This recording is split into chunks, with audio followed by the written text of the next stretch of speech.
So happy FRIYAY to one and all. This is a little bit of a different live stream. I wasn't sure if I was going to do one today, but with the news of Ace Frehley's passing yesterday, we had to kind of get some people together, talk about that, but also, in the spirit of keeping it light, talk about new records, talk about music in general. If this takes a little while, if it takes a long while, we'll see where it goes. But so welcome, Trevor of Flat Round and Spun. How are you doing, my friend? I have a cold. So now I got my radio voice going. So Your radio voice. yeah. So are you saying you're a little yeah. So I might have to mute myself to blow the honker. So no problem. Yeah, got your towel over here. Just right. Yeah. There you go. Full of Johnny Rotten thing. Just yeah. And Simon returned to vinyl. Long time no see, my Hello. friend. How are you doing? Yeah, I'm very well. Very, very well. Hope you're well and your friends well. So, Nice to meet you, Simon. You too. You too. Yeah, so, it's like expanding our social circle in the VC. This is kind of what it's all about too, But so anyhow, raise a glass to Ace Frehley. Rock in peace. We will miss you greatly. I mean, I could give you my entire history. Not going to do that, but the news, I was out and about when the news broke, and it just seems like that had been the running theme. I was out and about when Ozzy's death was announced, and then this one. And immediately I was like, where's my Ace Frehley stuff? And started pulling it out and organized it over here. I was on a live stream yesterday talking with some people about it and decided, hey, let's celebrate the greatness that is Ace Frehley and the quirkiness of the man too. I mean, obviously, yes, this is the man. This is what we talk about. This is the short that I posted that hasn't quite gone viral, but it's gotten a pretty good response worldwide. I've had Japanese comments and Portuguese comments and Spanish comments, English comments. Yeah, it's gone. And all I did was like a 30-second snippet of Rip It Out with this. Yeah. And next thing I know, it's like, oh, cool. But I have a growing backup. I have a respect for Ace Frehley that initially wasn't there when I first got into Kiss. Okay. I got into Kiss late. Love Gun was my first album. And let me get on comments just in case I'm missing something. Nothing. I've got a few viewers. Love Gun was my first album, and I was a Gene Simmons guy for years. So it was, oh wow, the blood and blah, blah, blah. And I was like, 13? So that's kind of the norm. Right. But came to start appreciating Ace's quirkiness, guitar style, the smoking guitar, the pyro of his role in the band more and more, which is always cool. Nick's Vinyl Buddy, how are you doing? Always good to see you, my friend. Simon's in the house. Yeah, I'm here.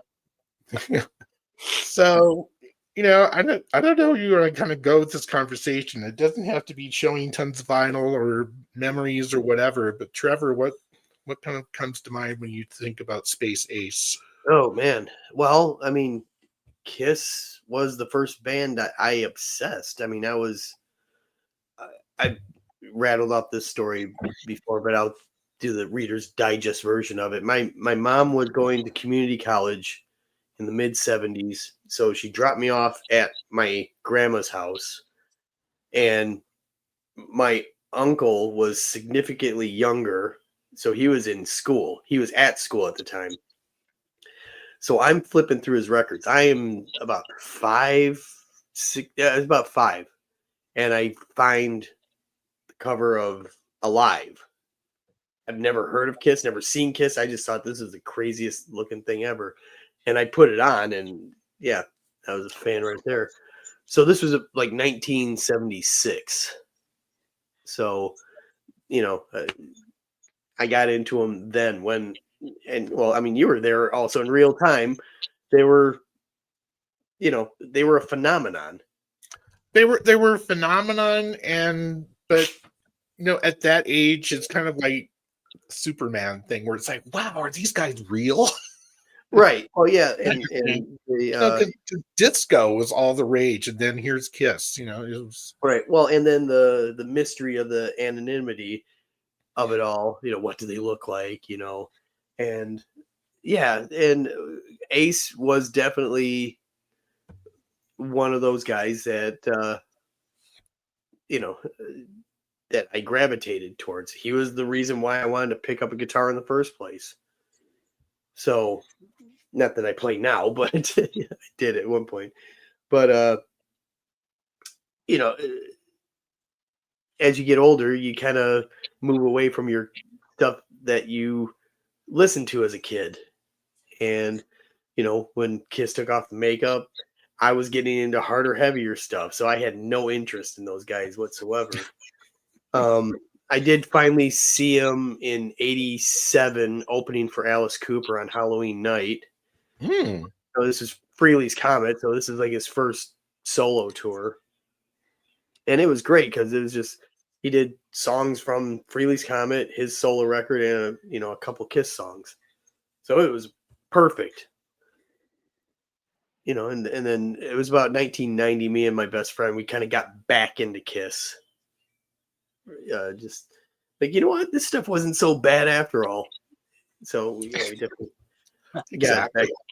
So, I did finally get to see him with the band, with Kiss, at Tiger Stadium, the first reunion show.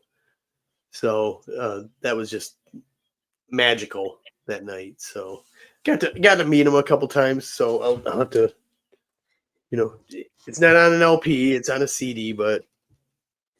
Oh, let me see if I can make you big, if I can remember how to do this. Not me, him. There we go.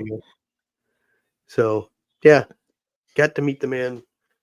I'll be frank, the 2 times I met him, he was kind of like, this is the last place I want to be at kind of attitude, but whatever. Someone get me a drink. Yeah. But yeah, it was just definitely part of my history. And that's valid. I mean, that kind of, I have never met him. I haven't met any members of Kiss. I've met members of other groups and whatnot, but it just never transpired. I saw Kiss on their reunion tour. All 4 of them before that even imploded. Right. So I'm glad to say that I saw Kiss in its original form as a reunion, but it was good. It was a good time. Simon, are you a Kiss person, or are you a semi-Kiss person? Do you dabble? I've got Dress to Kill, the album, but that's the only album I have. I think I've got a couple of greatest hits on CD, but I'm not really a Kiss fan, really. I think they were far, far bigger in America, weren't they, than they were in the UK? Like massive following in America, didn't they? Them and Australia. And although they were known over here, it wasn't in the same league as the popularity in their native country. But I think they still got like a pretty good fan base over here. But and I think it took them years to really break Britain. It took them a while to break the States, because it wasn't until Alive when they really got big, and that was what, 75. So yeah, but I mean, look at the timeline. Their first album came out in early '74. Later '75, they got Alive. So it didn't take that. I know on paper it looks like it's a long time, 3 albums, and then they finally break it. But it was almost like under a 2-year span. That they exactly. I mean, those first 3 albums came out like this, and then boom, Alive. So they were like what, 73, 74, 75. Yeah, and same thing with 76, 77, 78. You know, excuse me. You know, you got Destroyer, Rock and Roll Over, Love Gun, Alive 2. Do you And think their popularity kind of went with the the MTV era because that kind of bigged them up a bit? Would you say that played a part in their? I think that it was a different crowd. I mean, I'm sure there was still a good portion of the old guard still with them. Right. But you know, I fell off the wagon. You know, Oh, I big time. definitely fell off the wagon. For me, albums like The Elder, which alienated the fan base massively, but then Creatures came along. It was like I would get off the bandwagon, then back on for a while, then off, and then I was off for the longest time. Yeah. And like albums like Revenge, I never heard until way after they got released. Yeah. That one I was disappointed with big time. A lot of people are like, oh, that's their heaviest record. There's one song that's super heavy on it. The rest are normal Kiss songs. True, but it was compared to what I consider the tweeness of stuff like Hot in the Shade, and where I'm just like, I don't even own Hot in the Shade. I don't think, because I don't want to hear it. That was my first time seeing Kiss live was Hot in the Shade. And it was a last minute thing. They were playing that night. And no, not to get away from Ace or anything, but again, sit with my best friend. There you go. Hell yeah. I think this is UK copy. Oh, okay. There you go. Shiny. It is shiny. Like so many British albums have that laminate that they don't put on American albums for some reason. But yeah, so it was. I remember that Kiss show. It was a Sunday night, and me and my best friend had this ritual. I'd come pick him up at like 10:30, 11 in the morning, and we just go do stuff. We're 20 years old at the time, and we heard the advertisement for the show on the radio. Kiss playing tonight, and I'm like, look at him like, you want to see Kiss tonight? Yeah, let's go get tickets. So we did the Ticketmaster outlet. This was 1975, so I'm assuming this is the debut, right? No, that's the third one. Right. Third album. So it goes Kiss, Hotter Than Hell, then Dressed to Kill, then Alive. Yeah. Right. I didn't realize they went further back than that. Wow. But so the thing is that me and my friend would always do around that time is try to find the bands. So we actually, found their hotel. We met Paul. We met Gene. Very cool. I got my solo albums autographed. This is long before the paid meet and greet stuff. This is where you earned it. Yeah. Kind of like some other friends that we know in the VC that kind of hang out by the hotel and wait for the car to pull up. Da, da, da. Yeah. Hey, and you know what? I'm all for that. Same. The paid meet and greet I don't like, and just buying albums like pay an extra $40 for a signature that you weren't there for. Yeah, and everybody does that now. That's kind of sad. I mean, well, the two albums I have that are signed Ace Frehley stuff is I have a signed solo album that I bought from a dealer in St. Louis that Ace had come to their store and signed a bunch of stuff. Then they sold it off, and it was reasonable. It wasn't like stupid expensive. Then the other Ace signed I have is Space Invader. It might be Space Invader. I ordered Anomaly. The deluxe version of Anomaly or the 10-year anniversary, one of those. And it came with a signed, like, just cardboard insert of the cover art and signed. So that's in the other room hanging. The solo album is in the other room hanging. So yeah. But did I meet them? No. So I cheated. Let me get in the comments real quick. Nick was saying that Kiss are big Slade fans, and the connection I want to make is I think Slade was probably bigger than Kiss in the UK overall. Oh, probably. Oh yeah, massively. Yeah, yeah. Yeah, where in the United States it was the other way around. Slade barely made a dent, and No, they Kiss didn't. was No. freaking massive. Yeah, there they were. Yeah. Ian said when he heard Kiss, he couldn't hear for a week. I believe that because they play freaking loud. Hello. Good show though. Yeah. Nick said he didn't see any Kiss records at Leeds. I think I saw one. You're spending too much time looking for Cars singles, Nick. Shame on you. Kidding. This is me. I lost interest after Crazy Nights too. Crazy Nights, I was just kind of like, eh.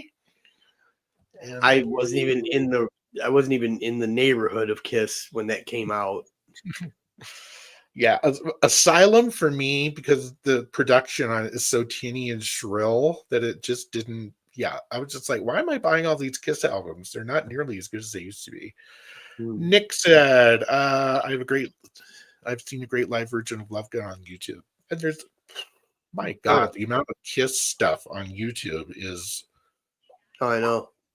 Well, the show I was telling you about when I met Gene and Paul, that's on YouTube. Pro shot. Wow. Yeah. If you look up Kiss Detroit 1990. Yeah, that night. So Bing. Yeah, I mean, just the sheer amount. Well, and then Kiss's own YouTube channel probably has a crap load of stuff too. right. But okay, so Simon is a semi-fan, dabbling. Yeah, a dabble. Devil. That's fine. Yeah. Okay. Yeah, I have no fewer than about 30 Kiss things over here. I'm not showing much of this, but there's a couple of things. I played a karaoke version of 2000 Man from Dynasty last night. I forgot how good that song is and how good Ace did that song for this album. Such a good thing. This is fun. So 2000 Man hit songs on here were like Hard Times, and 2000 Man. That was really it. By this time, I mean, he was already on the way out here. So Wait. What? I Was Made for Loving You wasn't a big hit for them on that? No. For Ace. I'm talking about for Ace. I thought you were saying on that album. I'm like, no. Yeah, I Was Made for Loving You was the hit that played to death. Great song, played to death.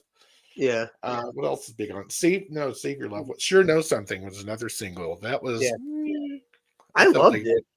I liked it, but I think they could have found a better song. I don't know.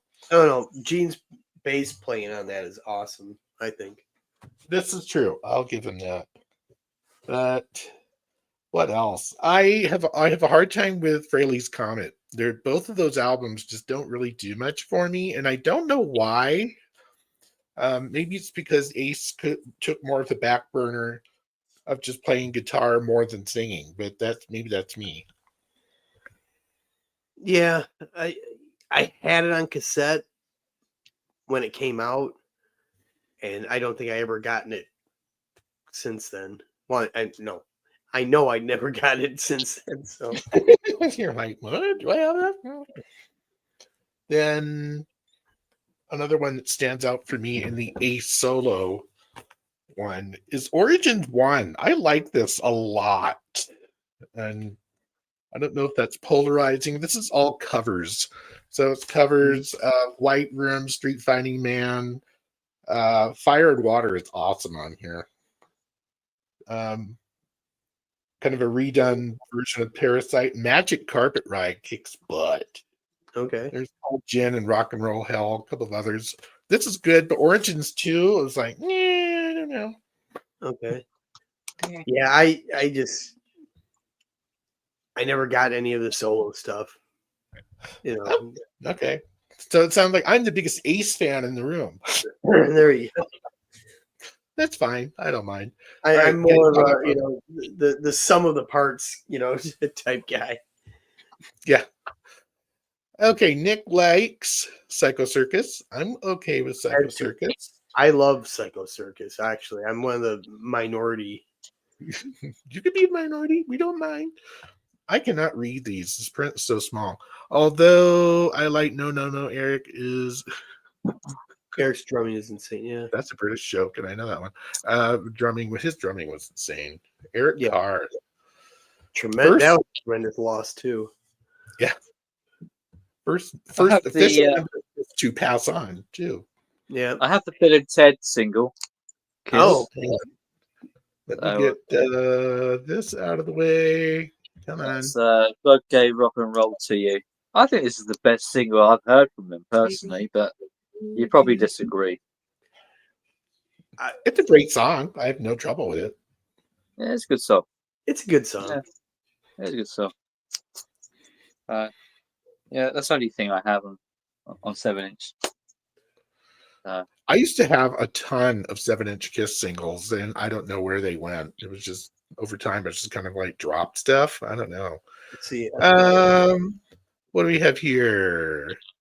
If nothing else, Kiss were a great visual show band. Yes, indeed, 100%. All the pyro. I mean, I'm not going to say they were the first to do all the pyro, but they certainly were. They did it on scale that was never done before. That's for sure.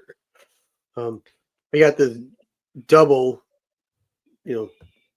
Donna's and Donna's doing Strutter Don doing Strutter. and Kiss doing Detroit Rock City. As you can tell, it's for the movie. For And, sure. That's cool, though. I've never seen that. Oh, neat. And on Lookout Records, like the label that, where Green Day started. All right. I just thought they would carry out of all labels that was going to carry this. Lookout got it. So, That is cool. All right, what else we got over here? Ian, Kids Alive for me, defining versions of those early songs. Oh, for sure. That was what made those first 3 albums. The production is so lightweight. Even the remasters are still kind of like, it's good, but it could be so much better. Alive captured their live show in every way. So good. right. Do you have Dress to Kill, Richard? I do. I have I can't say I have all of their studio albums, but I have like the core block of Kiss albums. I have all of those. Yeah. I don't have it on it. I don't have it on its own. I got it in the originals. And that. So. Oh, that's right. You have the originals. That's why I hate you. I forgot. I found that at a Kiss Expo. God, well over 20 years ago. I think I paid like $50 for it. But I mean, which is a lot. Well, yeah, back in the early 2000s. Yeah, and it's beat to shit. Except for the albums, the records are actually good, but the cover is not great. Save Your Love. Ace sang lead on Save Your Love. I have to look that in. Okay. I would have to look that up. I didn't know that. I thought Paul did. I don't know. All right, sorry about that. Let me get caught up on these real fast. I didn't go looking for copies of Cars. Rob Walker gifted you another Cars single. Okay, so that makes what, 3,012,000 now? Oh dear, that's funny. What else we got? I thought Eric sang Death better than Peter. Well, Peter's Peter and Eric's Eric. That's it. Right. And that original recording is just so iconic. Oh, like every note is ingrained in your brain the way it was. Right. What else we got here? Has anyone seen that movie they did? Oh, Kiss Meet the Phantom? Oh yeah. Hell yeah. I've seen it. It's terrible, but it's quirky because it's so magnificently bad. Yeah. Well, did you see it when it aired? Yes. Okay. with the So commercials and everything. So you were probably what, like 15, 16, or what? Give or take, I want to say it came out when I was in like 9th grade or something. Okay. So I was like 8 when that came out. Geez. So You're like, so I thought it was cool as hell because, hey, it's Kiss. About 10 years later, we're at, remember Suncoast Video? Yeah. So I found they had a VHS of Kiss Meets the Phantom, and me and my friend were like, "Oh fuck, cool! Let's grab this." We took it home, and we watched it. We're like, "This is the biggest piece of shit on the planet." it's pretty bad, and the acting is below. There's par and subpar, then there's subpar. Right. All right. Yeah. Underneath the rug acting, yeah. Underneath the rug, into the basement type thing. Yeah. All right. What else we got here? The Kiss Symphony. You know what? I remember when that came out, and I said, I'm not buying this. I do not want Kiss with the orchestral backup.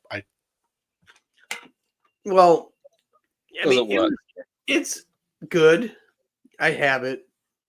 I think I have the CD too, but they're going off the heels of Metallica doing it, and Metallica did it very successfully. So I think that was the trend. I think a few bands did it after the whole Metallica thing. Yeah. But yeah, Kiss was kind of like, it's Didn't really work. I have to wonder if they did it willingly, or they were like, yeah, let's put an orchestra behind a Kiss show and see what happens. Well, and I like the fact that they did it in Australia, so they were able to do Shandy, because that was a giant hit there. And I'm one of those few people that actually like that song. I do too.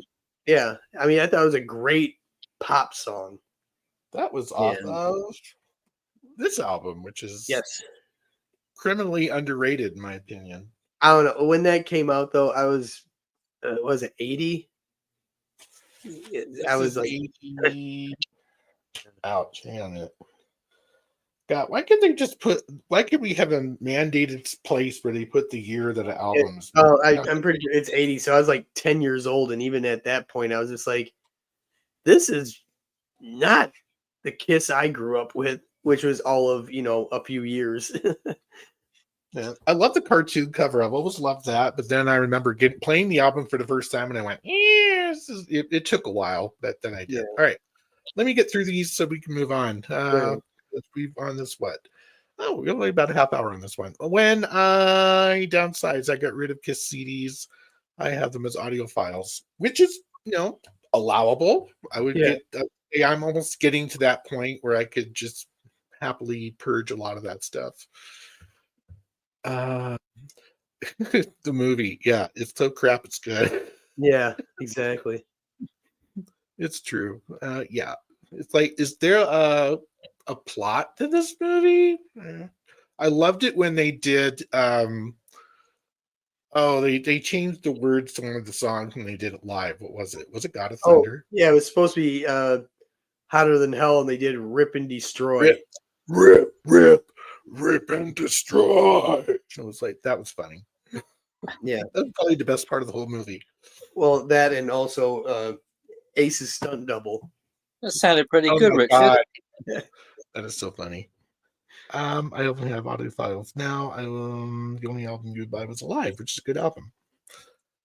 And another compliment. How many is that today now? It's 3. The guy that was at the Chevy dealership was complimenting on it. And then me. Oh gosh. Not so great Spurs shirt. Oh man, Simon, you just got rated there, dude. Oh, okay. Oh well. Be nice, Nick. Okay. Anything else on the Ace tribute? Rock in peace, Ace Frehley, indeed. All I could say is my social media hadn't looked that cool since Ozzy and Lemmy died. Yeah. It's been interesting just in the last 24 hours pulling out all this stuff, and really I really want to go back through a lot of these albums because I haven't heard them in so long.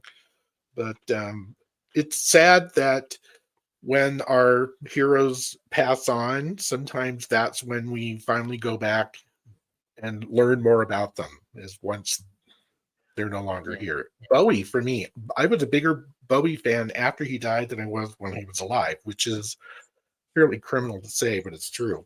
Hey, well, I worked at a record store for many years, which I told you about. But I mean, when someone dies, I mean, there's that artist section gets cleaned out. Oh, in minutes. I mean, like my favorite example is John Denver. The day before he died, you couldn't pay someone to take a John Denver CD. He crashes in the water. All of a sudden, everyone loves him. And yep. Yeah. But that kind of settles down after a while, doesn't it? And it kind of goes back to how things were, doesn't it? Yeah. Like this, kind of just. Yeah. Elvis, same thing. I remember when Elvis died, every one of his records got reissued and were just flying off the shelves. So yeah, Lennon, same thing. Oh yeah, Lennon was a shock though, wasn't it? Well, yeah, I mean, that was definitely out of nowhere. But being murdered, that'll do it. But we're going to get more and more of this, aren't we, Richard? Because a lot of these heroes are up there in age, aren't they? It's they're like 60s and 70s. 74, I'm going to say 74 is young, but given Ace's background and lifestyle of what the way things were when he was in our age and younger, the fact that he made it to 74 might be pretty impressive. Right. Yeah. Right. Yeah. Ooh. Did I pass it on? Yeah, I must have. Cold by internet. That's a new one. Yeah. All right. Well, let's talk about any new vinyl acquisitions, and I'll have to pull something. What's new in your collection? I have one. I have a big important one. I'll start with that. Can I do that? Yeah, absolutely. Because I've been waiting for this for freaking ever. I got to make myself big. If I could do it without hurting myself. There I am. I finally got a copy of Biffy frickin' Clyro's Boutique album. I ordered a signed, this is not the signed deluxe version, but I have, that's coming. That finally got mailed the day after I finally caved and bought this because I wanted to hear it so bad. This is the new Biffy Clyro. Everyone knows that I'm a massive Biffy Clyro fanatic. Scottish band, kind of math rock. And so far, so good. Their big single off of this is A Little Love, which I find a little annoying. But beyond that, it's not paint by numbers Biffy Clyro, but I would say it's not as adventurous as some of their other albums, but I'm warming to it. I really want to do a deep dive into Biffy Clyro and do a video about it, but I'll probably be the only one who would watch it. I just don't hear much about Biffy Clyro anywhere in the VC. I feel like I'm the only person that talks about them. So I don't know. I've never heard of it until you mentioned it. And you live in freaking Britain. Granted, the South End. You learn something every day. This is why we're in the VC. This is it. So, anything you want to share with us, Mr. Simon? Yeah, I'll start off with small bits and pieces. Shall I, with like charity shop finds and things? So, I picked up The Police, Every Breath You Take, the DVD. Basically, it contains all their music videos. So this was like £1. So I was like, yeah, I'll have that. I thought that's pretty cool. So yeah, music videos got Roxanne, Can't Stand Losing You, Message in a Bottle, Walking on the Moon, So Lonely, Don't Stand So Close to Me, Do Do Do, Da Da Da, Every Little Thing She Does Is Magic, Invisible Sun, Spirits in the Material World, Every Breath You Take, Wrapped Around Your Finger, Don't Stand So Close to Me, 1986, bonus material and other bits and pieces on there. Demolition Man, I think it was one of their tracks they did, wasn't it? That's on here. So yeah, it's packed full of all the music videos and extras. So nice little find, I thought. Very nice. Very cool. Yeah. And I was at the charity shop, and they had a load of singles in there, and I do rather like getting singles still. I've kind of stopped buying them in the 2000s. I thought, no, I'm not buying singles no more. No point. But then years later, I've slowly come around to the idea of buying them back. So if they're cheap, that is, I don't really like spending too much. If they're £1, I'm still a bit like, I don't really want to pay £1. But 50p is the sweet spot or less. So I come across about 5 singles. There's Ash, Jesus Says. I have some Ash. I don't have that one though. No. We've got Blink 182, All the Small Things. I remember seeing this back in the day. So I love that song. Yeah, it's a good song. We got U2, Disco the Q. Discotheque. I know that one. That was the first one off of Zoo TV.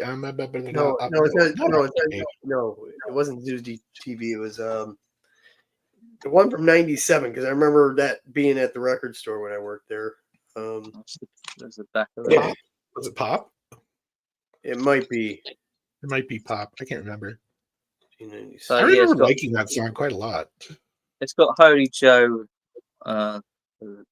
side track 2 and 3. So yeah, bit of U2.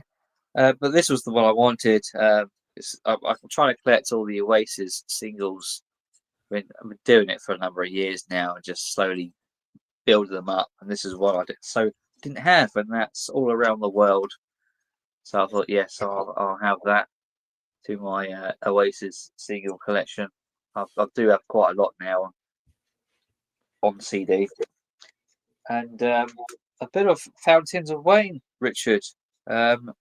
Radiation Vibe. Oh, my favorite Fountains of Wayne song. Is it?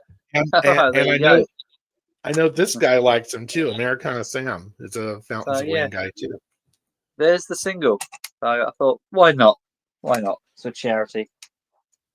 So anyway, on to the next one. I've showed enough for the moment. For sure. Let me get caught up on some comments here. Yeah, Ian said, well, let me back up here. So Ian, it's like, I've been listening to Leeds purchases today. Nick said he has plenty to listen to. And Simon, when you mentioned that you're getting back into singles, we noticed that Saturday, Simon. Yeah, but that was 7-inch singles, though, wasn't it? And Nick, just not even halfway through. So, Ian, are you saying you bought a lot of stuff at Leeds? Shame. We all did, in fairness. That we all spent a bit more than what, Yeah, and I'm to the point where it's like I don't want to go to a record fair because I don't want to spend too much. Yeah, I hadn't been to the one for maybe 2 years, so like it was well overdue, I suppose. So. All right, Trevor, you got anything for us? I got a few things. Let's see, the latest one I got last weekend in the mail. I just got it because of the album cover, because I already had the album, but they went with the original artwork for Killing Is My Business and Business Is Good, as I like to call it, the Spirit Halloween cover, because that's where it looks like they got everything from. That and, Home Depot for the, carabiners there. So yeah, sure. Now, I did do an A-B on this. So this was same album, but this is called the Final Kill Mix. And out of the 3 mixes that they said, there's the original the Dave Mustaine mix in 2002, which is god awful, and this one is great. So I think I paid $25 for some artwork. So I'm possibly thinking of actually doing like the framing of this, put it up on the wall, because I don't want to get rid. And I'm not the guy that I don't like doing like I gotta have all 12 variants of this one record. Oh no, It's You're a variant collector. yeah, it's just we know a it's lot of gotta- those, don't we? yeah, it's got to be something significantly different for me to get a second copy of the same record. Yeah. Be it a different mix, different artwork, or I mean, the other one I have is the Number of the Beast, where I have my mid '80s press, which sounds great, but the 40th anniversary, there's a full concert on there, so it makes it worthwhile. Next, something I want to do a full review on this one. This is a newer band. These are young girls, probably in their early mid 20s, and I think they're gonna save aggressive rock. And the band Okay. is Guy Spitz from Austin, Texas. New to me. Yeah, somehow they got on my algorithm on Facebook, and when they're doing like their last EP, but this is their first full length. Shockingly, on Third Man Records, which I thought was weird, but cool. They're lumped in the punk umbrella, which they have the attitude in spades, like what I call true punk rock. They have that down, but this album goes everywhere. Well, actually, Richard, I was telling you about this. This is like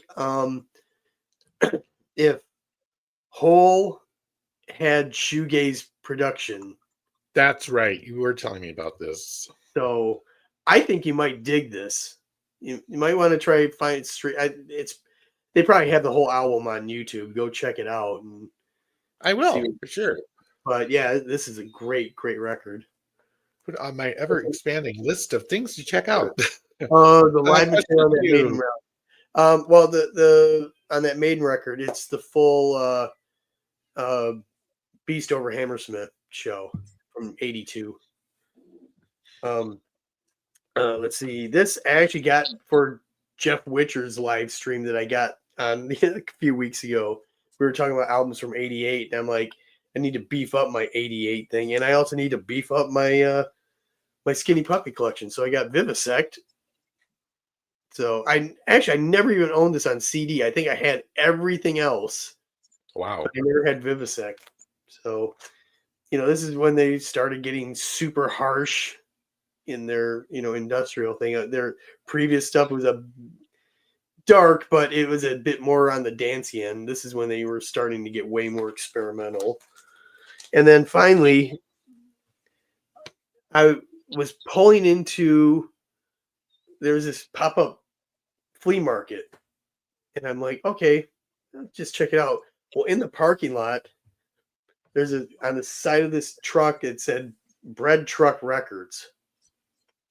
This guy had a mini record store in a bread truck. Holy shit.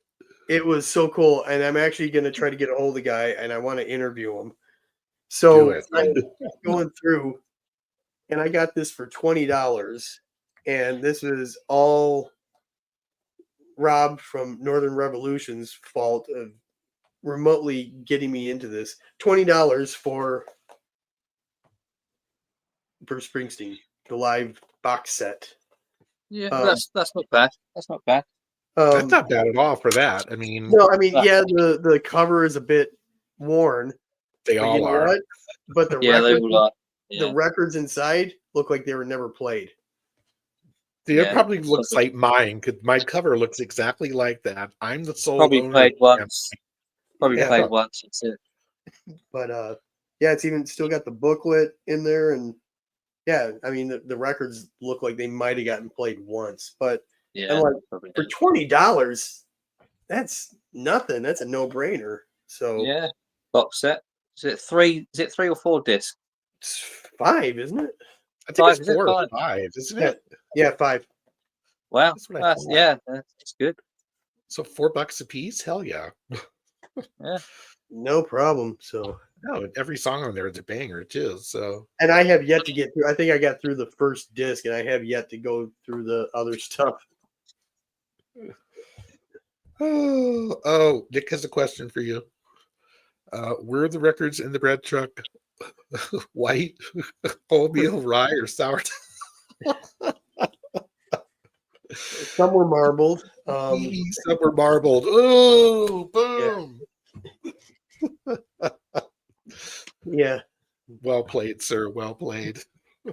Yeah, I've always wanted that would be like my thing if I could get you picture like a food truck type thing, do that same concept, or like a library bookmobile type thing and do it as a pop-up record store. I love that idea. Yeah. I mean, there's even a listening booth in this thing. Oh, jeez. Yeah, like a little area. It's like smaller than a phone booth. Remember those kids? And you could go in there and play a record and test it out.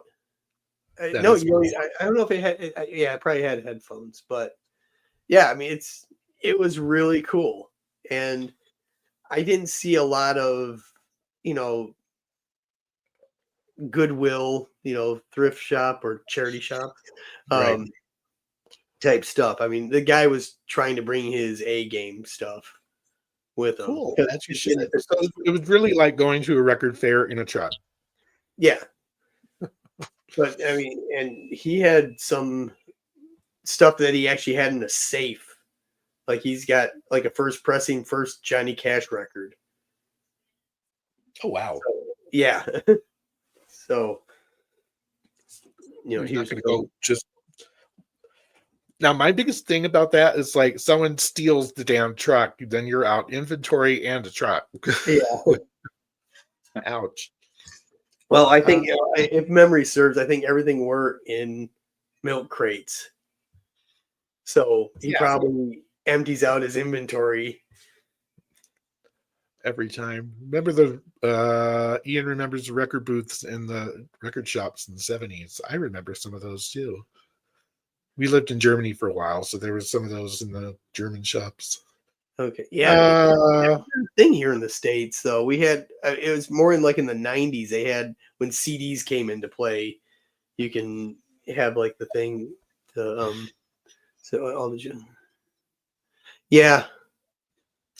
It's like bookmobile. Why not? Let's have a record. Yeah, we did. Yeah, that's right. Yeah, it was a unique idea. I mean, the guy will hire. You could hire him out for, like, say, if the VC party came here, like if I was to host it, which I couldn't handle, you could hire him to come by. Oh, geez, that I love that idea. I love it. Yeah. Okay, is it my turn? I think it's my turn. I really want to show this one because this was a whatnot find, and Americana Sam, if you're here, he got me into whatnot, so it's all his fault. Whoops, wrong button. Sorry, hang in there. Let's put me there. Hello. There's a couple of whatnot vendors that I really like, and this one kind of deals exclusively with like Japanese imports with the emojis and obi strips and all that. And I now own my 4th copy of HSAS Through the Fire. A master sound.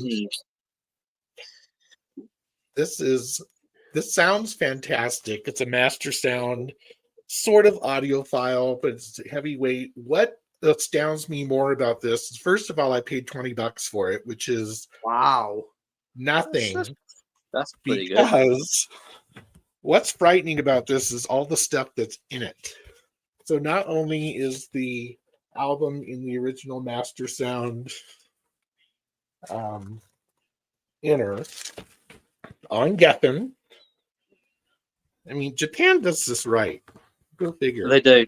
They do all the inserts and everything else they Oh, include. the inserts were insane. I had never seen this. So when this guy shows us on Whatnot, I'm like, fuck yes, I'm bidding on this. So it's a full poster. It's upside down. Yeah, it is. Sorry. That's right. It's all right. I've been seeing a mirror image. Anyway, full That's right. poster. I have never seen half of these images in my life, and I've had this record since 1983. Now, did they only do that one MTV concert? Yes. Okay. That was it. And the whole concert hasn't been released. And I want them to do this. I want them to do a reissue of this, make it a double vinyl, and add the 5 songs they took out. Because the songs they took out are bangers. They're Yeah, so... it's so because you brought that up a few weeks ago, right? Oh yeah. Yeah. Because I found another version of it that was a promo on White Label that I'd never seen either. I was like, right. Well, the Pretty thing good is, for $20. It's pretty good. well, okay, so when you're normally on doing this live thing, I'm at work. Well, sometimes I'll have my phone on, not watching, but I'll have the audio of the live stream going on. I was screaming when you brought up that HSAS because I was listening to that album earlier that day. oh, cool. That's funny. That was weird. And I'm like, nobody talks about that record, and you're like the only one that I know that talks about them. Yeah. I'm surprised that one didn't go bigger. Yeah. I was surprised. And plus, I was surprised it didn't go bigger because Neil Schon is on there. Journey was huge. Hagar was huge. Right. The two of those together, that album should have gone massive because it's an absolutely excellent hard rock album. Right. Yeah, it's really good. And it just kind of flopped. I would find them in the bargain bin for a couple of bucks. Right. Well, I remember that being advertised in all the magazines at the time, and same here. So that was my relative bargain buy. I'm trying this month. I've tried so much to just dial back on buying. Try as I might. Get roped in every time. Comments here. Brilliant album, Richard. Thank you, Ian. I agree. I absolutely love that thing. I've seen a YouTube of the chap who has a record store owned and on a canal boat. Ooh, I go to that in a heartbeat. It's all sea shanties. Hey, Morton, how you doing, dude? So, Simon, you up? Got anything? Right. Yeah, I've got some CDs, some more CDs. Went on to eBay about a week or two ago. Went on to the Music Magpie site on there, where they got cheap CDs for normally about £2 each. And I recently watched the Total Recall movie, Arnold Schwarzenegger, a couple of weeks or so ago, and I thought, yeah, that's quite a good soundtrack on there. I wouldn't mind having that, So I went on there to have a look, and I found it. It was the only copy, so I bought that for like £2. And I always assumed, being a Paul Van Hoven movie, that it was Basil Porderis, is it? Porderis, something like that, who composed it, but it was actually Jerry Goldsmith. So yeah, picked this one up. Rather good. And this particular album has been on my radar for God knows how long, and I don't think I recall seeing it in the wild, for whatever reason, or maybe I have and I passed up on it for whatever reason. But finally got it on Music Magpie, and that's Beck Morning Phase. I expect you guys probably own this album, or Richard probably does. I've never heard that Beck album. I have not. It's been recommended. It was recommended by a YouTuber who's no longer on YouTube, and I can't remember her name, but she was really, really good, and she mentioned this album. So it's always been on my mind to get it, and I finally get it, but I haven't actually listened to it yet. This was a charity shop find, Metallica Load. So yeah, I think this was a mid-90s album of Metallica. Yep. I just wanted to sort of give it a listen, really, and sort of hear what it's all about. because that's probably one of my more recent Metallica albums. And I got a load of CDs I bought a couple of days ago for 50p, which I'll show once once you go round later. So Very cool. I'll hold off for a few minutes. Bargain. So stack more CDs for 50p. Dang, it's crazy. Morton just watched Event Horizon. Woo, it's an intense movie. So needed seeing some nice folks talk about records to calm down. Welcome to the very zen zone. Nick said I used to have Beck's Mellow Gold too. I don't think I have any Beck now. There's one of those ones where that just kind of went out in the purge of CDs over the last few years. Like, I haven't played this in years. And off it went. As it does. Trevor, got anything else? If not, that's cool. I got a poster. Well, you see a poster. Whoops, wrong button. I am so sorry, guys. There we go. You like posters? I showed a poster. Well, it's just all about the circle jerks today. So then that is freaking cool. A few weeks ago, this is the tour poster. So it's got my boys in Negative Approach, Adolescents, and obviously Circle Jerks. So it had the dates on there. They had this available. This was $40, which not bad. No. But they had one with Circle Jerks signing it for an extra $20. And I'm like, I just stated how much. I'm like, unless I get it signed myself, I'm not going to pay for it, Right. So I got that framed, and then, it's over here. This isn't actually mine. It's my daughter's, and I have it hostage until she cleans her room. So that's funny. So that the Circle Jerks was a Friday night. So old school, early 80s, legendary hardcore punk. The next night we go up to Seattle to see the Icelandic singer FRIYAY. And oh wow, that poster. So a matter of time. And the thing is, when she pointed out, it's like, I want the blue poster. I'm like, okay, whatever. And we're walking around the arena, and I see people have that poster, but it's like in plastic, or it makes it look like it's laminated. I'm like, what is this poster? So I look it online what it is. And if you look closely, it's like a diner menu. Oh wow, that is cool. So that's why it looked like it was laminated. So I thought that was very cool. And I was very impressed with the show. I think I've actually became a fan that night, which is, well, Richard knows my taste. And if he heard FRIYAY, he'd be like, wait, you like that too? Yeah. So she's a, lovely young woman, and, very, a good chunk of her stuff sounds like 1940s, early 50s jazz. Yeah. So, which I thought was weird that it was in an arena, not in a theater. Right. That's different. And it was sold out. And really? So it's sort of Amy Winehouse-ish, or no, Amy Winehouse sounds so contemporary compared to this stuff. Holy. So, yeah, I would recommend it for those who want to have something a bit more laid back, or something that's a way throwback. I mean, my throwback stuff is like, guys trying to sound like, 70s stoner rock. So, but yeah, it was a good show, and my daughter, she was very emotional during the whole thing, and hearing the lyrics, because after that I'm listening to it, and this girl knows her audience. So yeah, so she plays to their heartstrings, if you will. Oh God, yeah.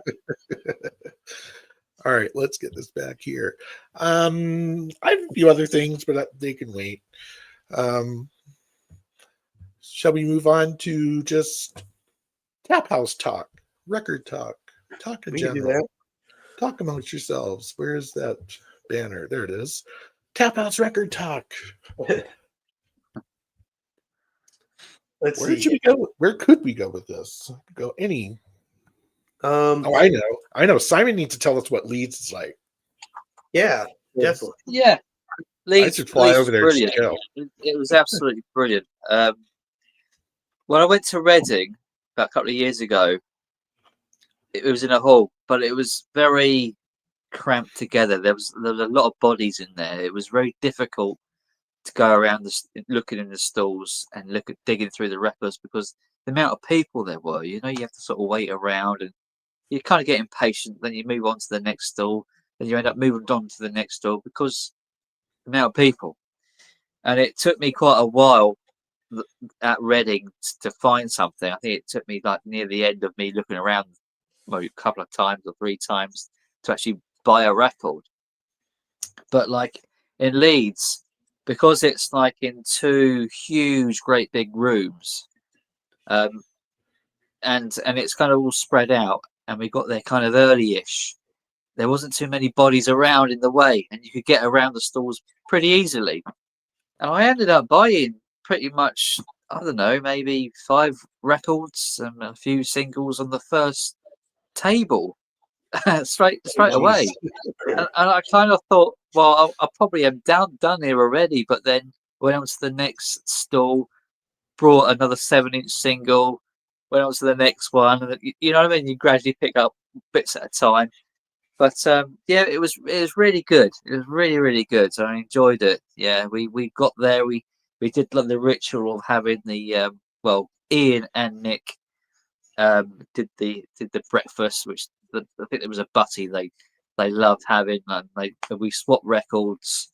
Like if everyone, well, I say everyone, Rob, Nick, and Mike had their bags on their shoulders, and they were like literally packed full of records to sort of VCLT to us all. And I was pretty made up there and then, really. Before we even started looking around for the records. The amount of VCLT which was exchanged, it was really good. Yeah, really enjoyed it. Ian had a load of 7-inch singles from me and an album when I met up with him the day before, and I had a 12-inch single for Nick, but I didn't have anything for Rob and Mike. But I'll try and I have to go through my collection to see what I can pick out for them. I think with Mike, he's a little bit more tricky to get for because I don't relate to his taste so much. But Rob, I've given some VCLT in the past, so so I'm good with Rob. It's just Mike I've got to think about. But Mike is interesting because he's really all over the map with his interests, from French folk to punk rock. Yeah. And that kind of goes to a certain demographic of people, doesn't it? The French stuff, doesn't it? It's and I don't have a lot of post-punk in my collection either, so I'll have to find something. Maybe next time we meet up, I'll have to look for something, probe him for what he might want, and maybe I can pick it up cheap or something. But we'll see. We'll see. But for sure. Ian would like a link. Let me see if I can get one to you, Ian. Hang on here. It's knowing wherever. There it is. I want that, and I want that, and I want this, and I want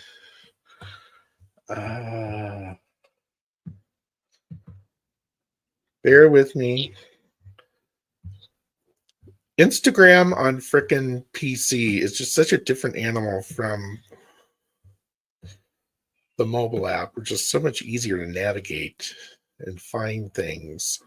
That's what I told you. God, it's a pain in the ass. I mean,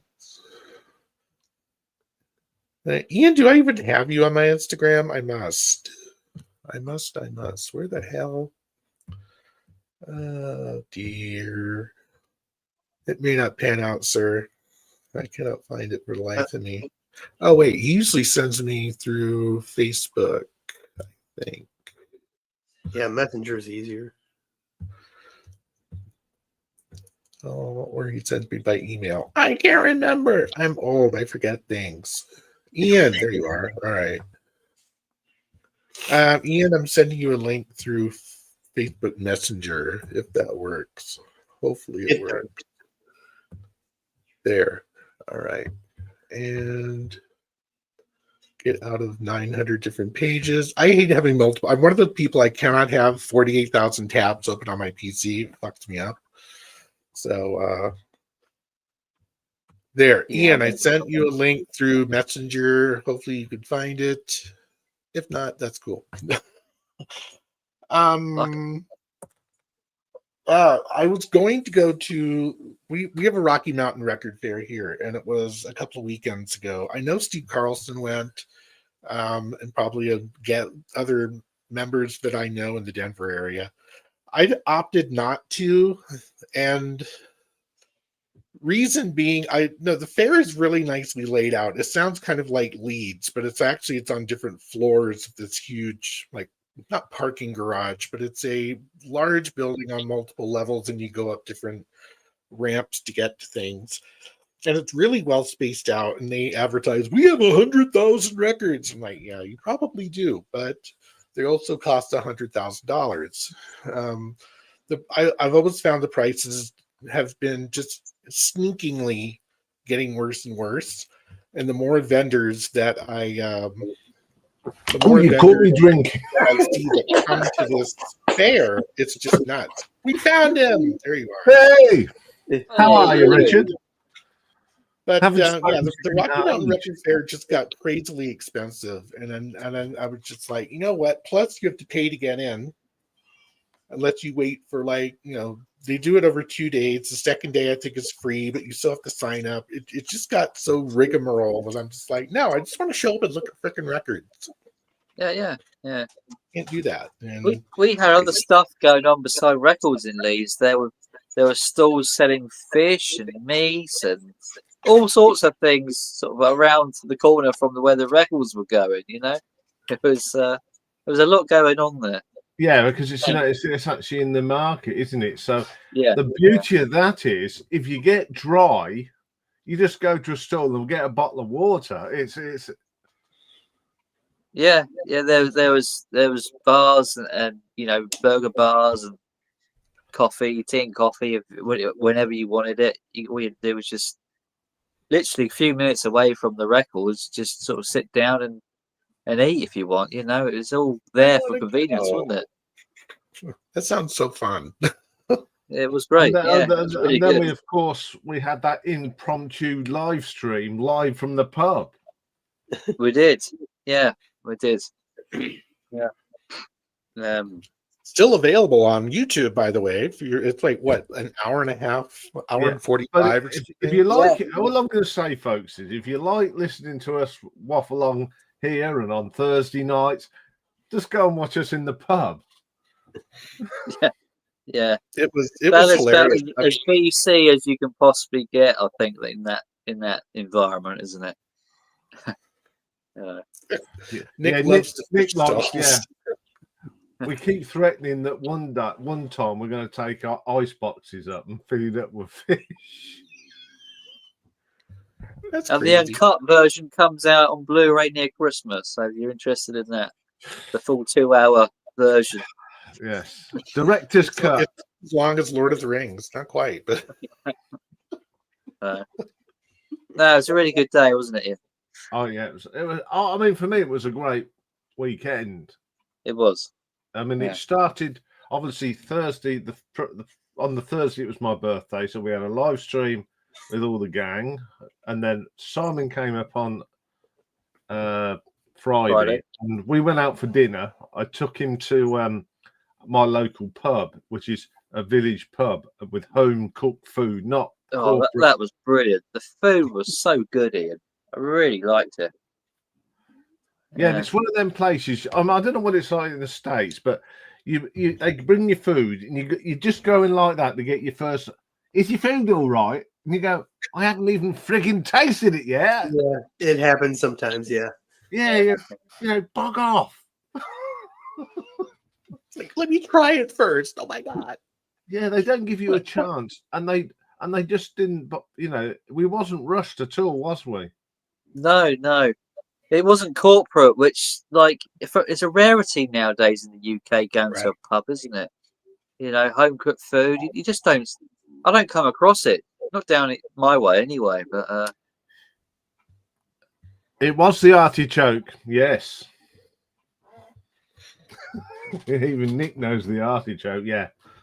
It's what a is great not the pub. Frog and Spawn? It's like every name of every pub in England has yeah, the Fox and Hound and Frog and Spawn and this and that.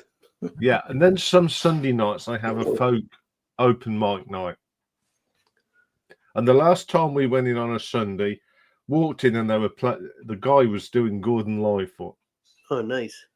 It was, well, hello, we can come and sit and listen to this, and he was doing Ella Fitzgerald, which is a hard track to do anyway. But you walk in the pub on a Sunday night and there's Gordon being played and played beautifully. Yeah, hooked.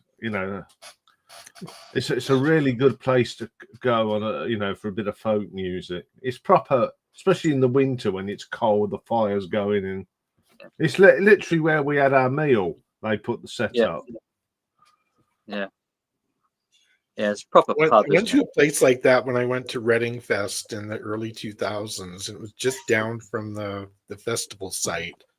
Literally, here's a pub. It was kind of standing in the middle parking lot, hotel next door, and I was thinking, oh, it's going to be your bog standard pub type thing. No, walked in, fireplace, carvery, bar 1, bar 2, giant seating area. I was like, this is fucking awesome. Yeah, it's not there now, but one of the pubs in Malton used to have topless barmaids.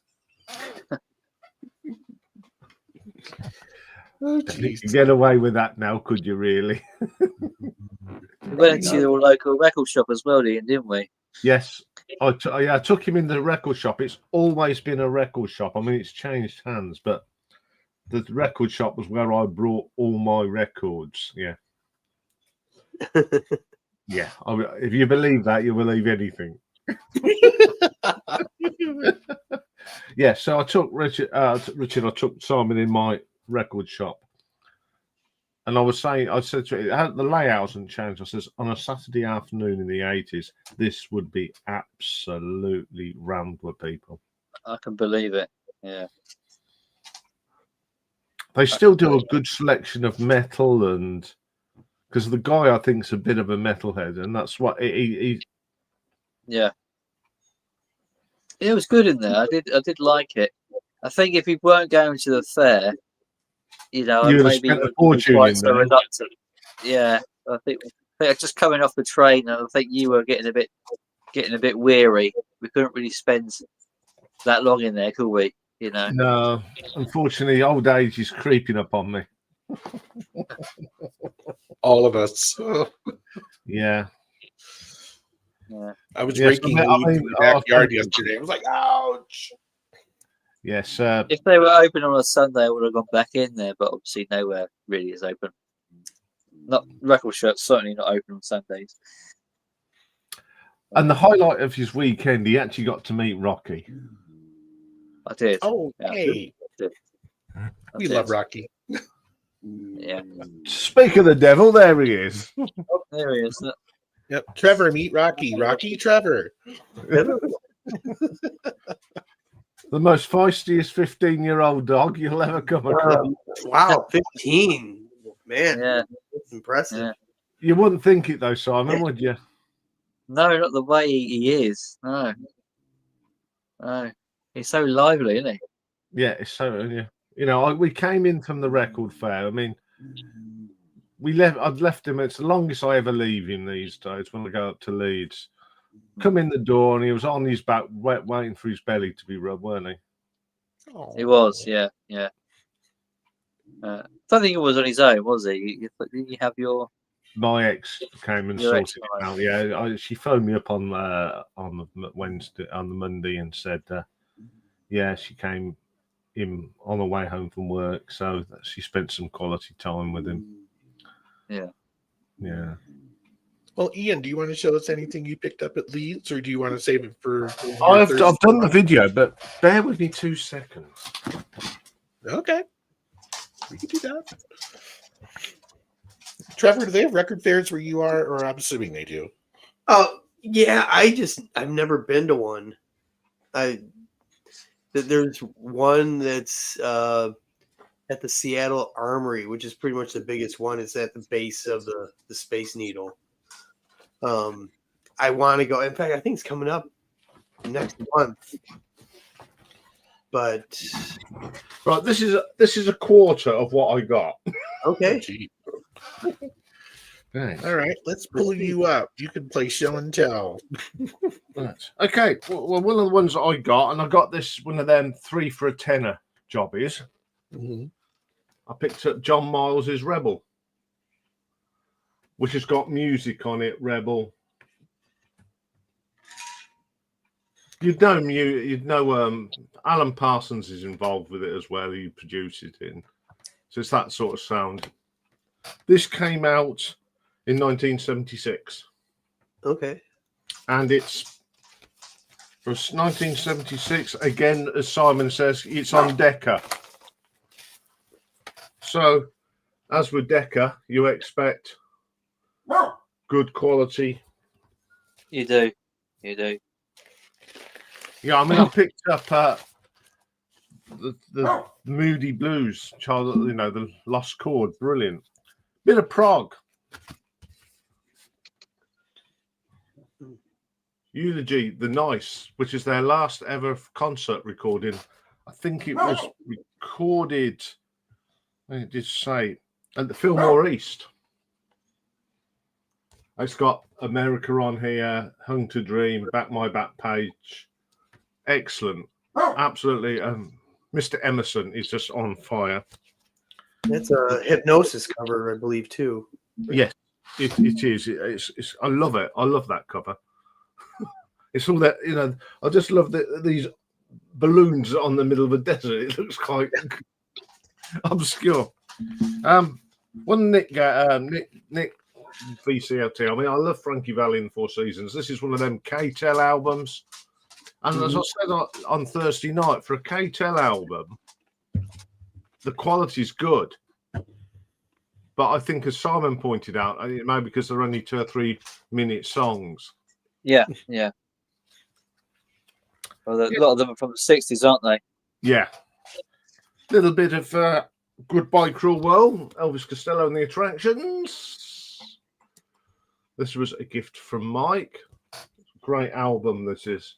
Underrated. It gets forgotten about, this one. Bit of If folk. American Sam is still here, he went to go see them, Elvis Costello, a few weeks ago, I think. Yeah, this is volume 2 of 2 I picked up, and this was for, I think it was 6 for £12. Unbelievable. So yeah, this is the old English folk songs. Lovely album. I listened to part 1. I haven't listened to part 2. Picked up a reissue of the Emerson, Lake and Palmer debut album. This is, I don't know what even that label. I haven't looked. I think it's on Manticore, but it's actually a reissue. It doesn't matter to me. I've got the debut album. That's all that matters. What have we got here? A very rare live album that you don't see often, the Steel Eye Spawn. Now, this was recorded in Australia in 1983. But it's got all the usual suspects on here. The King Jack Davey, Thomas the Rhymer, Galtay, and All Around My Hat. Now, you'll like this one if you like a bit of prog from Sure. Rob Walker as a VLCT, The Snow Goose. Brilliant. And you'll like this one, Richard. How's about an original pressing of The Crossing? Oh, nice. Mine's an original too. Yeah. Yeah. It's such a The great cover's album. a bit battered, but the actual record itself, if we can get it out, because it needs a bit of TLC, this does. Yeah, it's in pretty good nick for original. Yeah, it is. That's good. Yeah. Yeah. I have got another one, and I know you'll like this one. It's a rarity. I picked this one up. Run! Scurries off. He scurries off like shoo! Like a mouse in a maze. With Rocky watching. Oh, here he comes. Yes.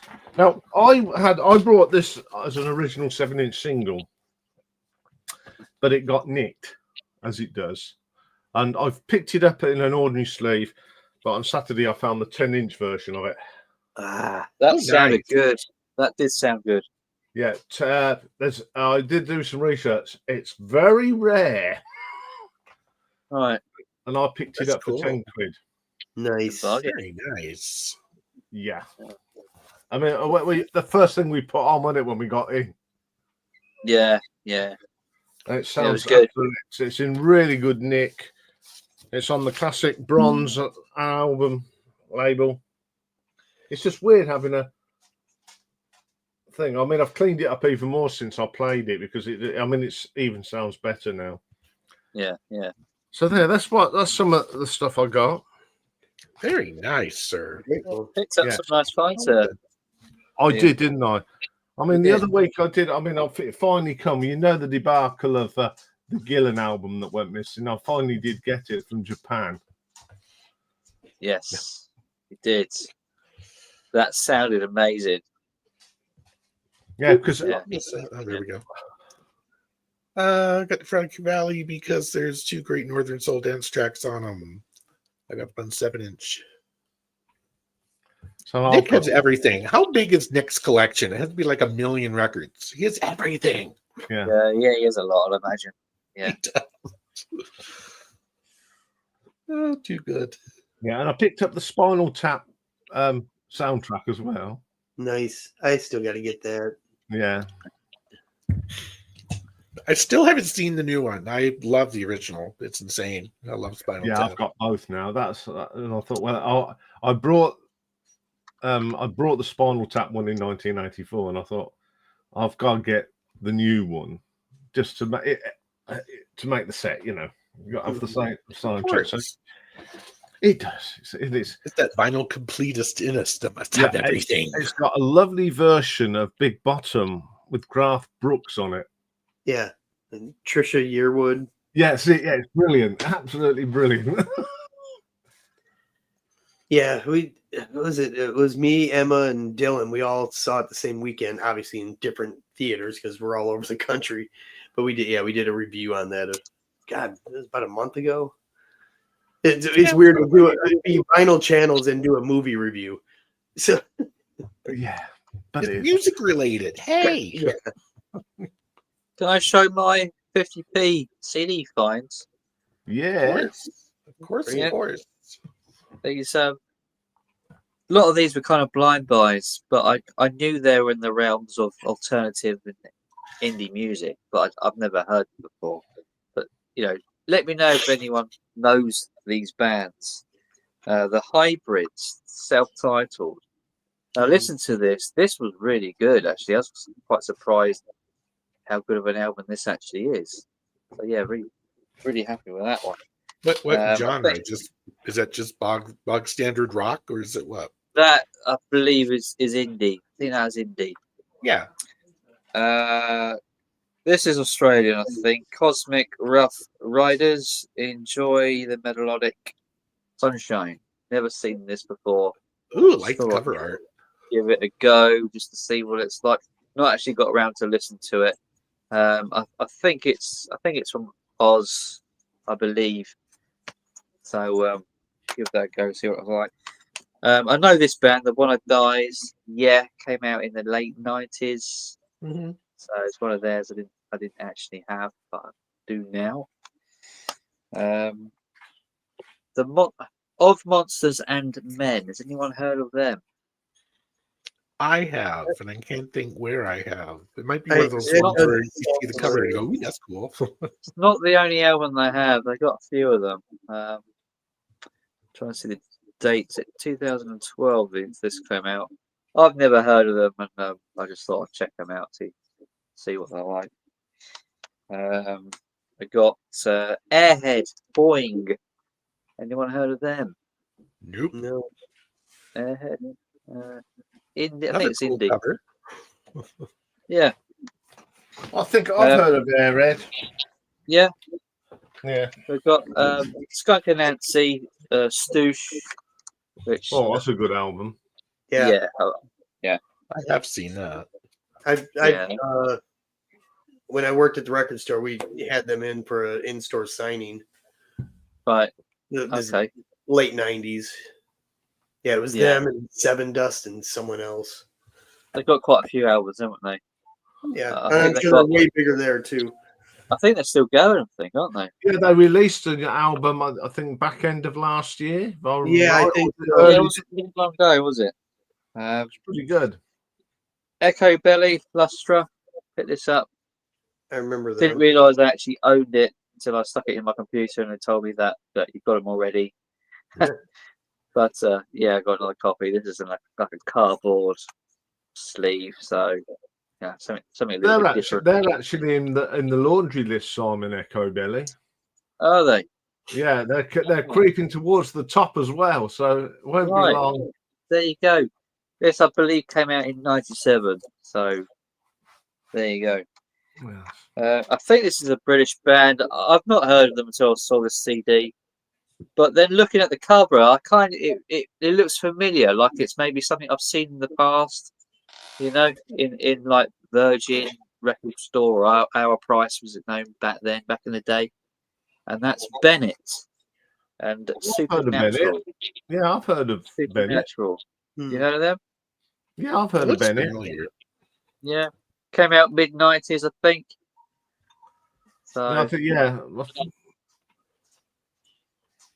sort of like in the Oasis heyday. I think this is another Aussie one. The Trash Can Sinatras. I've heard of that. Happy, Yeah, I remember that. Happy Pocket. I've never seen that one. Oh, that's a bit a pink kangaroo. Yeah, bit unusual. Simon, did you show that on a video a few weeks ago? And I wrote that down as one I wanted to catch. I've Maybe it was never you, showed this somebody before. else. Okay. I've never showed this before. Oh. So this is the first time I've shown it. The Waltons Cox Crow. Anyone heard of them? Mm. Nope. No, I like the cover though. All of these, Yeah. I like. I would have bought them for the cover. Yeah, That's why I bought them. The covers stuck out to me. So I think they're alternative. I think. This is more of a known album. 9 Black Alps and Everything Is album. I've seen them. I saw them live on that tour. They came here. Yeah. That's a really good album. I don't think I've owned anything on there, so this would be a first for me. And so yeah, I'll be listening to these and checking them out. So yeah, there you go. Yes. That's all of them. So Very nice. Well done, sir. yeah, for 50p, you can't really No, you can't. complain, can you? Let me get people back where they belong. There we go. It's like the Brady Bunch. Just move people around. It's fun. Nick was saying he only has 2,000 and something records. About what I have, I think, too. But I like different things, mostly stuff associated with his youth. He's a big ska guy, too. I know he has a lot of ska. yeah, he has. He's got lots of it. I mean, I had to downsize when I moved. I moved from a house to a flat, so that's why I've now got audio files. And unfortunately, my CDs are now that. Yeah. What's this? Oh yeah. But I've still got my music. So, but what I do now, I've got a USB, which in my amp's got a USB. So I just take stuff off this and just shove it in there and play it like that. Now, yeah, it's like it's no different for me going to the old CD collection and finding something to listen to. This is a lot easier because I want to listen to, say, some Scorpions. Oh, there it is. I'll have that one. Anyway, you brought a Scorpions album today, didn't you? I did. Yeah, I did. I got some really good stuff today. Really good stuff. I've not even showed any of it yet. I'm still going through my charity shop stuff. Oh man. But yeah, I'll show you. Where is it? It is their best album for me. It was. Is it their debut? Is it their debut? Their debut is Lonesome Crow in the 70s. Oh, I love that album. Yeah. That's a classic. I was still at school. I've never heard it before, so it's going to be. Yeah, Blackout. I was impressed with that later one I got, let alone this one. This was £10, but I got a bit of a deal on it because I spent quite a bit of money today. So got quite a bit off. 10 quid for that. That's not bad. I mean, is it an original pressing? I believe so. I believe it is. Yeah. Yeah, it came out in 1982. Yeah, that's an original. Yeah. I would have thought it would. I had it on cassette because I was a schoolboy at the time when that came out. Yeah, little. You like to see the label? Look at that label. Oh, Harvest. On Harvest, yeah. Scorpions weren't on Harvest in the States, were they? Trevor, do you know? No, they're on Polygram. Polygram, yeah. When I saw them, near mint. The record is fantastic. Really I actually saw them on the Love at First Sting tour. Oh, nice. That was a good tour. Yeah, I saw them at Birmingham, and they was on with Deep Purple at Nebworth Park.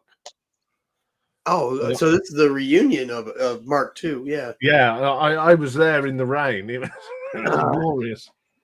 But what a lineup. I think, there were so many bands. Mountain played, Alaska, Mama's Boys, UFO, Scorpions, Meatloaf. Jeez. My God. But Blackfoot, they played as well.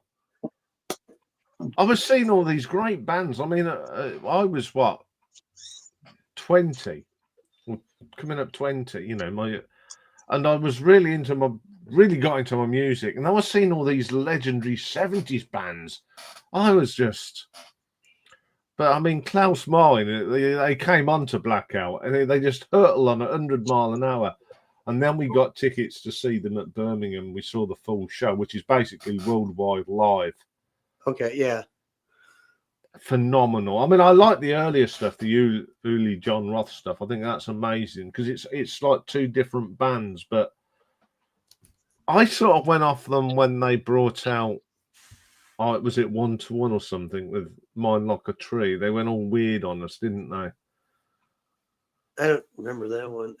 I'm still trying to get into the 70s Scorpion stuff. I didn't discover them until Blackout, so everything from there on I was familiar with.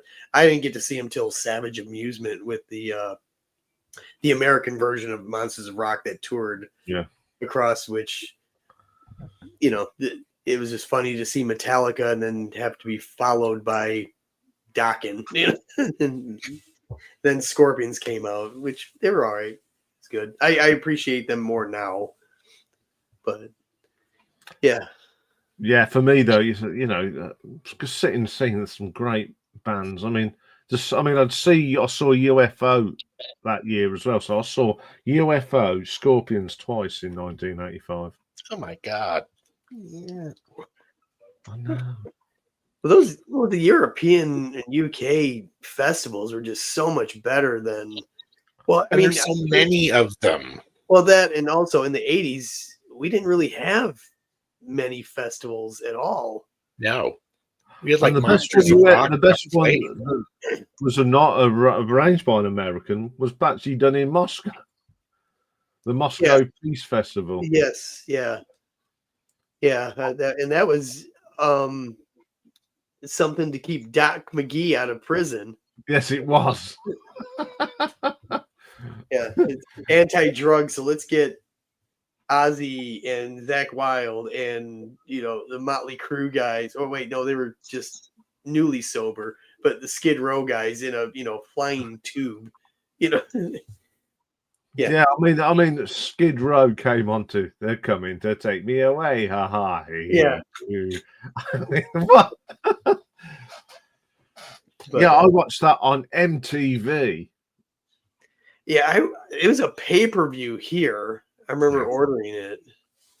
And I think it came out later as a VHS set. But yeah, it's now they have the destination festivals here, and I think I'm just too old to go to them now.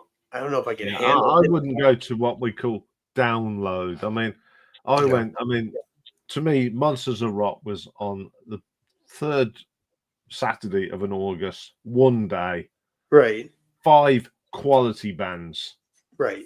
You look at the bill, for this year, and half of that I wouldn't want to watch. Well, now, yeah, you look at the poster and you have to get the magnifying glasses to see who's at the bottom of the bill there. Right. The 500 bands are at the bottom. I would want to see are the ones that are right at the bottom and not on main stage. Right. Yeah, they're over there. Yeah.